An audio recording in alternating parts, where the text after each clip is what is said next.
Bienvenidos a nuestra unidad 2 de Principios de Traducción 3. En esta ocasión vamos a ver algunos ejemplos bíblicos donde tenemos que traducir algunos textos, pero hay aspectos culturales que debemos tomar en cuenta, especialmente porque posiblemente esos aspectos no están presentes en nuestra cultura donde estamos traduciendo o se pueden entender totalmente distinto. El primer ejemplo es Mateo 12:2. En este caso vamos a ver Reina Valera con Nueva Traducción Viviente. Dice Reina Valera: viéndolo los fariseos le dijeron: he aquí tus discípulos hacen lo que no es lícito hacer en el día de reposo. Nueva Traducción Viviente dice: algunos fariseos lo vieron y protestaron: mira, tus discípulos violan la ley al cosechar granos en el día de descanso. Aquí vemos que Reina Valera dice nada más lo que no es lícito. Eso es literalmente lo que tenemos en el texto original. Pero Nueva Traducción Viviente lo que hace es agregar un poco de contexto para explicar que se está refiriendo específicamente a cosechar granos en el día de reposo. Entonces, para comunidades donde no está a la mano todo el conocimiento del trasfondo de la ley, valdría la pena hacer como lo hace Nueva Traducción Viviente. Esto es solo para pensar qué es lo que sería necesario en tu lengua materna a la hora de traducir. El siguiente ejemplo, en esta ocasión tenemos Mateo 18:17. Reina Valera 60 dice: si no los oyere a ellos, dilo a la iglesia. Y si no oyere la iglesia, tenlo por gentil y publicano.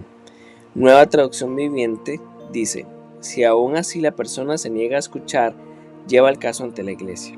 Luego, si la persona no acepta la decisión de la iglesia, trata a esa persona como a un pagano o como a un corrupto cobrador de impuestos. Entonces, en esta ocasión, lo que está haciendo Nueva Traducción Viviente es explicar mediante una frase qué es gentil.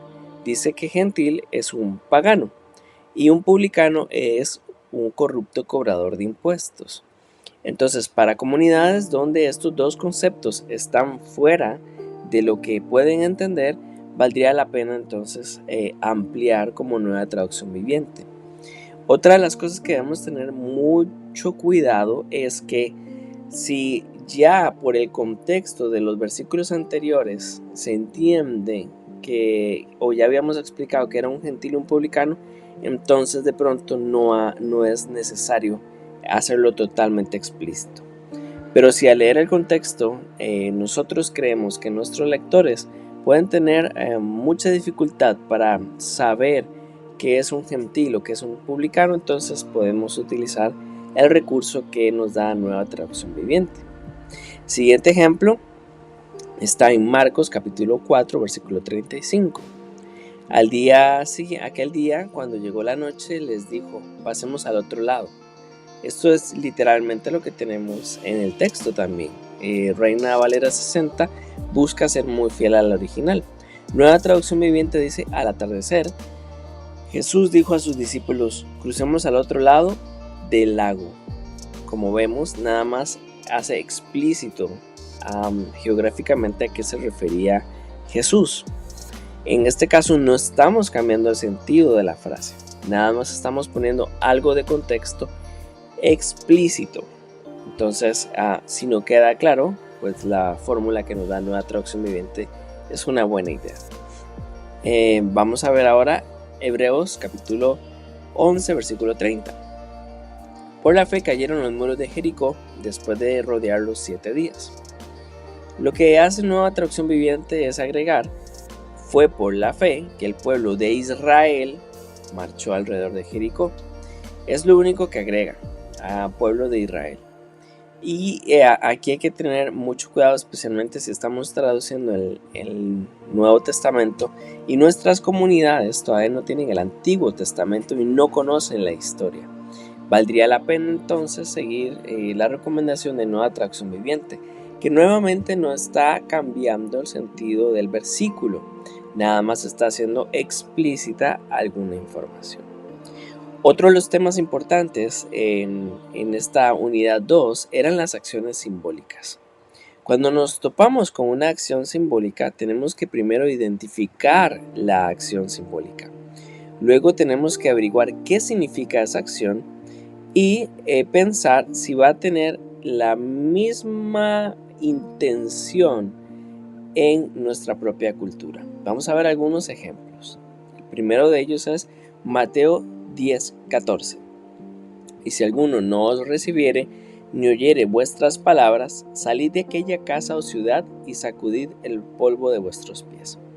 TLA, si en alguna casa o pueblo se niegan a recibirlos o a escucharlos, salgan de ese lugar, sacúdanse en el polvo de los pies en señal de rechazo.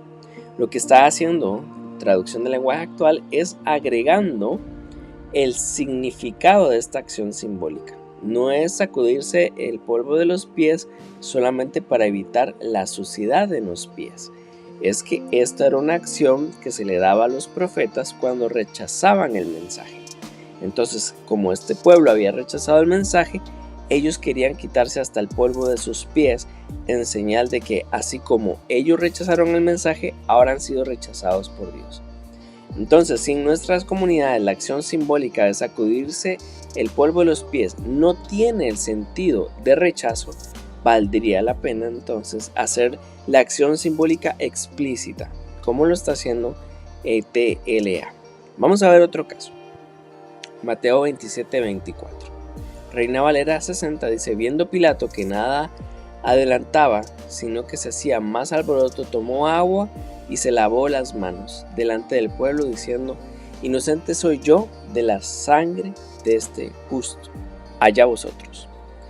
Nueva Traducción Viviente dice: Pilato vio que no lograba nada y que se armaba un disturbio, así que mandó a buscar un recipiente con agua, se lavó las manos delante de la multitud, a la vez que decía: soy inocente de la sangre de este hombre, la responsabilidad de ustedes.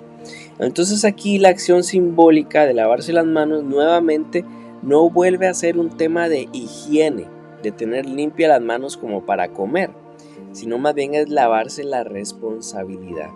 En este caso, Nueva Traducción Viviente no agrega ninguna información nueva a Reina Valera, pero sin nuestras culturas tendríamos que hacer alguna explicación. Vamos a ver otro capítulo donde vamos a hablar totalmente de reordenar dentro de un versículo. Pero aquí yo le recomendaría reordenar el versículo y poner lo de lavar las manos al final. Entonces sería algo así. Pilato vio que no lograba nada y que se armaba un disturbio. Así que delante de la gente, para decir que era inocente, se lavó las manos delante de la multitud, diciendo: es responsabilidad de ustedes lo que está pasando. Entonces eso sería pues una forma de hacerlo. Como les dije, vamos a verlo, el tema de reordenamiento, en una unidad aparte. Marcos 1:7. Reina Valera dice: y predicaba diciendo: vienen tras de mí el que es más poderoso que yo, de quien no soy digno de desatar encorvado la correa de su calzado.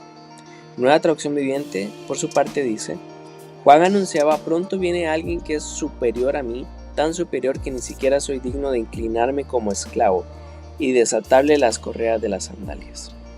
Lo único que agrega Nueva Traducción Viviente es la frase como un esclavo. Y es que esto era una práctica de los esclavos. Los esclavos, al llegar su patrón a la casa, eran los encargados de desatar los calzados, ¿no? Las sandalias. Entonces, en nuestra cultura, si no tenemos los hábitos de quitar los zapatos a alguien superior o quitar los zapatos a las visitas, entonces podríamos seguir lo que nos sugiere Nueva Traducción Viviente. Un ejemplo más, Marcos 10:16. Y tomándolo en los brazos, poniendo las manos sobre ellos, los bendecía. Nueva Traducción Viviente. Entonces tomó a los niños en sus brazos y después de poner sus manos sobre la cabeza de ellos, los bendijo. Lo único que agrega Nueva Traducción Viviente es dónde pone las manos Jesús. En algunas culturas, poner las manos sobre alguien es para golpearlo o para bendecirlo. Entonces se puede dar esta mala interpretación porque de pronto la acción simbólica tiene otro sentido en nuestra cultura. Así que si este es el caso en tu cultura, puedes seguir en Nueva Traducción Viviente, agregando la frase sobre la cabeza de ellos. Esta era la forma típica en que los judíos hasta el día de hoy bendicen a sus hijos. Hechos capítulo 14, versículo 14. Reina Valera 60 dice: cuando lo oyeron los apóstoles Bernabé y Pablo, rasgaron sus ropas y se lanzaron entre la multitud dando voces. Nueva Traducción Viviente por su parte dice: cuando los apóstoles Bernabé y Pablo oyeron lo que pasaba, horrorizados se rasgaron la ropa y salieron corriendo entre la gente mientras gritaban. Esta es la acción simbólica de dolor. Generalmente, y lo vemos mucho en el Antiguo Testamento, cuando alguien está pasando un dolor muy fuerte, se rasgaban las ropas y se echaban silicio. Entonces lo que hace Nueva Traducción Viviente es agregar horrorizados. O sea, está siendo explícito el acto simbólico.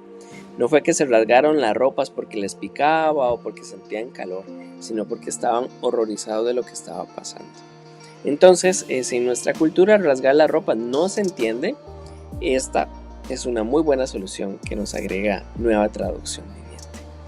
Estos fueron los ejercicios, los ejemplos de la unidad 2, otros aspectos culturales. Espero que les haya gustado mucho esta clase y que les sea de mucho provecho.